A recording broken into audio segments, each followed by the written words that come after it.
Chapter 15. Remember, before we get started, you need to have your necessary tools.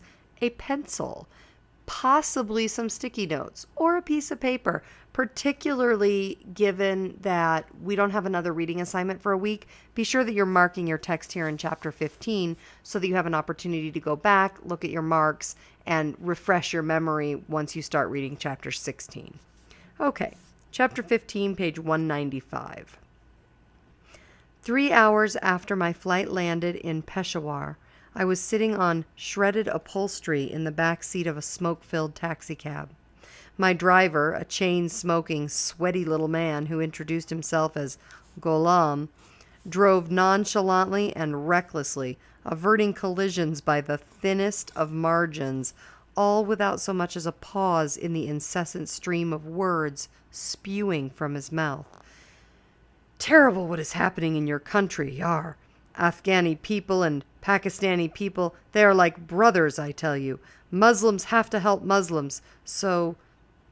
I tuned him out, switched to a polite nodding mode. I remembered Peshawar pretty well from the few months Baba and I had spent there in 1981. We were heading west now on Jamrod Road, past the cantonment and its lavish, high-walled homes. The bustle of the city blurring past me reminded me of a busier, more crowded version of the Kabul I knew, particularly of the Kokek Morga, or Chicken Bazaar, where Hassan and I used to buy chutney-dipped potatoes and cherry water. The streets were clogged with bicycle riders, milling pedestrians, and rickshaws popping blue smoke, all weaving through a maze of narrow lanes and alleys. Bearded vendors draped in thin blankets sold animal skin lampshades, carpets, embroidered shawls, and copper goods from rows of small, tightly jammed stalls. The city was bursting with sounds. The shouts of vendors rang in my ears, mingled with the blare of Hindi music, the sputtering of rickshaws, and the jingling bells of horse-drawn carts. Rich scents, both pleasant and not so pleasant, drifted to me through the passenger window. The spicy aroma of pakora and the nihari Baba had loved so much, blended with the sting of diesel fumes, the stench of rot, garbage, and feces. A little past the red brick buildings of Peshawar University, we entered an area my garrulous driver referred to as Afghan Town.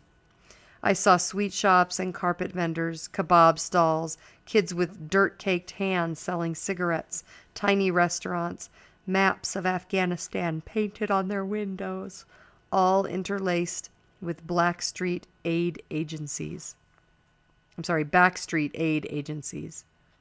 Many of your brothers in this area, Yar. They are opening businesses, but most of them are very poor. He tisked his tongue and sighed. Anyway, we're getting close now. I thought about the last time I had seen Raheem Khan in 1981.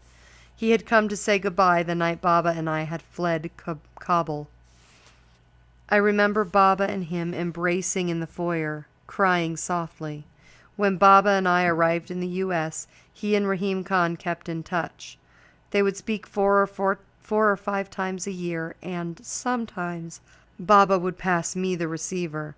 The last time I had spoken to Raheem Khan had been shortly after Baba's death. The news had reached Kabul, and he had called. We'd only spoken for a few minutes and lost the connection. The driver pulled up to a narrow building at a busy corner where two dwindling streets intersected. I paid the driver, took my lone suitcase, and walked up to the intricately carved door. The building had wooden balconies with open shutters. From many of them, laundry was hanging to dry in the sun.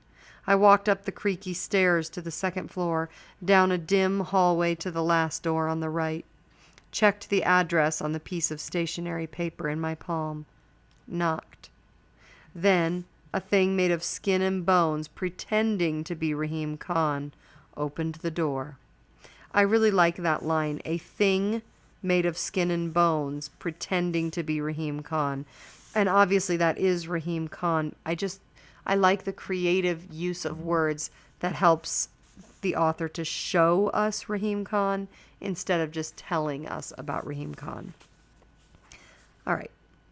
A creative writing teacher at San Jose State used to say about cliches, avoid them like the plague. Then he'd laugh at his own joke. The class laughed along with him, but I always thought cliches got a bum rap, because often they're dead on. But the aptness of the cliched saying is overshadowed by the nature of the saying as a cliche. For example, the elephant in the room saying. Nothing could more correctly describe the initial moments of my reunion with Raheem Khan. We sat on a wispy mattress set along the wall across the window overlooking the noisy street below.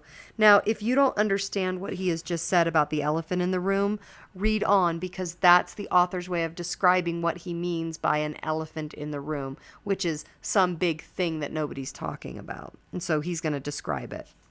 Sunlight slanted in and cast a triangular wedge of light onto the Afghan rug on the floor. 2 folding chairs rested against one wall, and a small copper samovar sat in the opposite corner. I poured us tea from it. "How did you find me?" I asked. "It's not difficult to find people in America. I bought a map of the U.S. and called up information for cities in Northern California," he said. "It's wonderfully strange to see you as a grown man."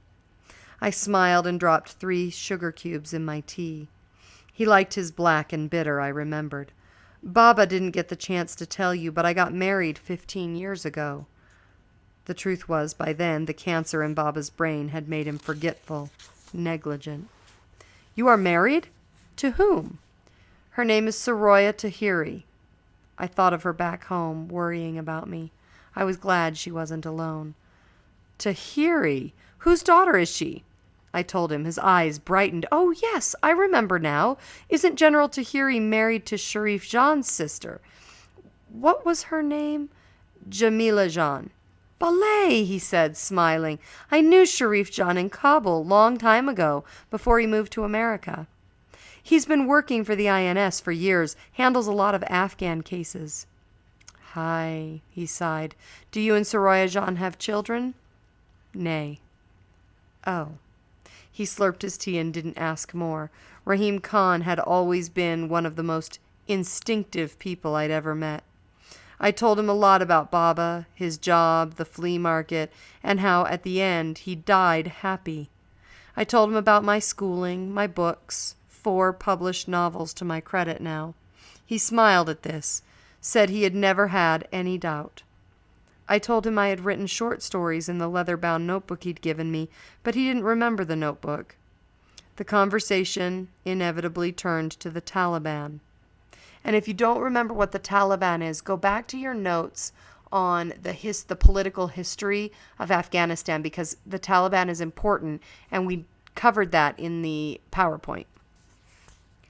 "Is it as bad as I hear?" I said. "Nay, it's worse, much worse," he said. "They don't let you be human." He pointed to a scar above his right eye, cutting a crooked path through his bushy eyebrow. I was at a soccer game in Ghazi Stadium in 1998, Kabul against Mazar-e Sharif, I think, and, by the way, the players weren't allowed to wear shorts. Indecent exposure, I guess. He gave a tired sigh. Anyway, Kabul scored a goal, and the man next to me cheered loudly. Suddenly, this young bearded fellow who was patrolling the aisles, 18 years old at most by the look of him, he walked up to me and struck me on the forehead with the butt of his Kalashnikov. "Do that again and I'll cut out your tongue, you old donkey," he said. Raheem Khan rubbed the scar with a gnarled finger. I was old enough to be his grandfather, and I was sitting there, blood gushing down my face, apologizing to that son of a dog. I poured him more tea. Raheem Khan talked some more. Much of it I knew already, some not. He told me that, as arranged between Baba and him, he had lived in Baba's house since 1981. This I knew about. Baba had sold the house to Raheem Khan shortly before he and I fled Kabul.